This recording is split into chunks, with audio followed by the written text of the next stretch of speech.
This is the first in a series of walks I'll be doing with people, exploring memories, people's memories of being in nature, and also how you can use memory to remind yourself how to identify things. Today, I'm Stuart The Wildman Mabbutt. Today I'm with Hannen Beith. We've worked together. You've helped me with some legal stuff over the years. Yeah.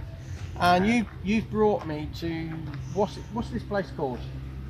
Wychwood Wild Gardens. Wychwood Wild Gardens. Yeah. And it belonged to that house that we were just looking at.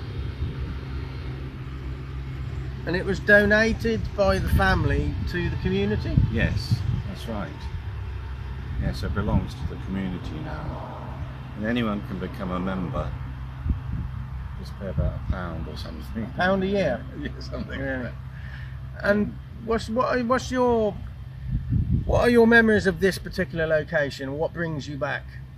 I didn't know it existed until a friend of ours who lived in Whitney said, "Oh, have you been to the Wychwood Wild Gardens?" And I said no. So she said, "Well, you should go there because it's very tranquil, very peaceful, and it's quite therapeutic, I find.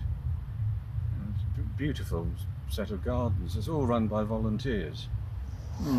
And yet you and I think you said the last time you came here was when you and I visited a number of years ago.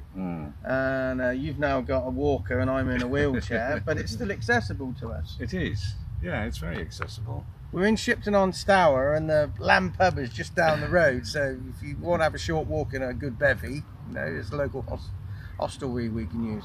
What we're going to do, we're going to have a walk down and we're going to explore Hannen's memories of being out in nature.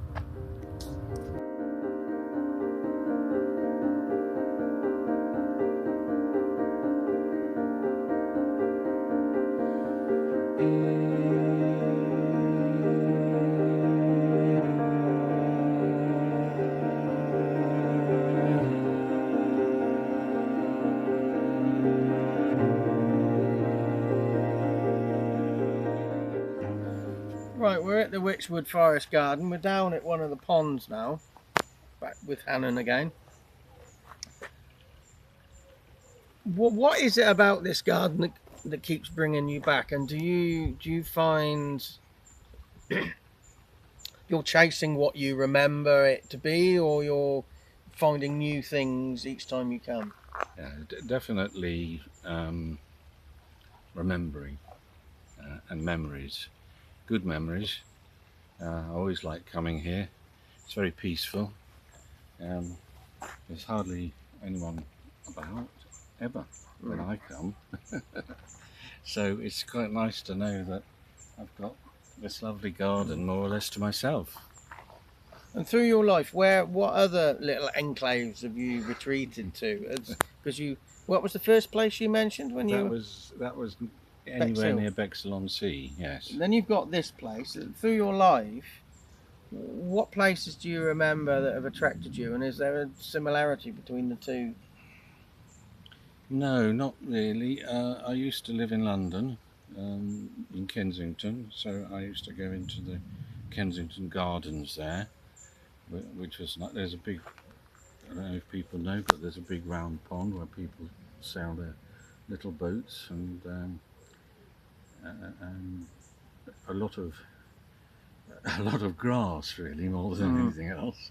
But it was good fun to walk around there and walk around the pond. And if you go a bit further over, you come to the Serpentine Gallery, which is always worth a look. But in terms of nature, yeah, I mean, it's a nice green space with a bit of water in. Water seems to be your common denominator. Yeah, it is strange. You're quite right.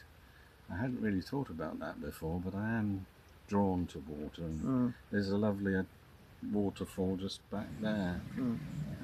Small, artificial, I would think. Because it's multiple ponds linked together, isn't it? Yeah. And somewhere over there, there's a natural spring that supplies the water, and it actually goes all the way along there, the water does, down into, I think, another pond, and then out the other end. Right. So, when you look back over your life, when would you say nature and the outdoors has played the most key role looking back? Whether it's been restorative or it's just been there and it's made a big impact? Yeah, well, definitely when I was a child in Bexhill-on-Sea, and then again, I went to school in Dover, and I did a lot of cycling and cross-country running around Dover, and that was great fun because that was right out in nature, quite hilly, but I didn't mind it then. I was younger, and I used to spend a lot of time actually on my own, just walking around in this the wooded hills, and yeah, just and around. If you go around Dover Castle, around the back of Dover Castle, there's a lot of vegetation there. Not many people do that, but I used to go there, and it was exciting. I found exploring, you know. What are the frustrations about coming out into nature for you? I don't have any. You don't have any? No. But often people say to that, I don't know how to identify things. I don't know what things are. Well, I don't on the whole, but it doesn't exasperate me. Yeah, I just enjoy the smell and the sound and the green. What's the most vivid smell you've ever had in nature? Not a cow pat or anything. Something a bit nicer. It might be a cow pat. Oh, I can't think of anything in particular apart. Well, this isn't quite nature, but I remember smelling roses in the garden. Tea roses, I think they were. Hybrid teas, yeah. Yeah, and I really love that smell. Strangely enough, I haven't got any of my own. I might get one or two. Well, thanks, Hannen, for being the first guest on these memory walks. Pleasure. Something I'd just like to say to viewers is memories are really good for identifying things, because as we walked down the avenue, there was a number of little birds which you can never see, because you were saying earlier, Hannen, they're always hidden away. Yes. And if you learn them, it's a good way to remember what they are by associating the sound with something else in your life. And two I just want to focus on today are jays, which are a member of the crow family. That their call sounds like a metal nail being dragged over a rusty metal cheese grater.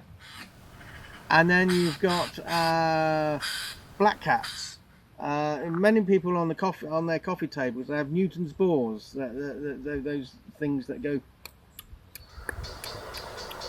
and that's what a blackcap sounds like when it's singing. It sounds like Newton's bores. So use memories to help you remember what things are.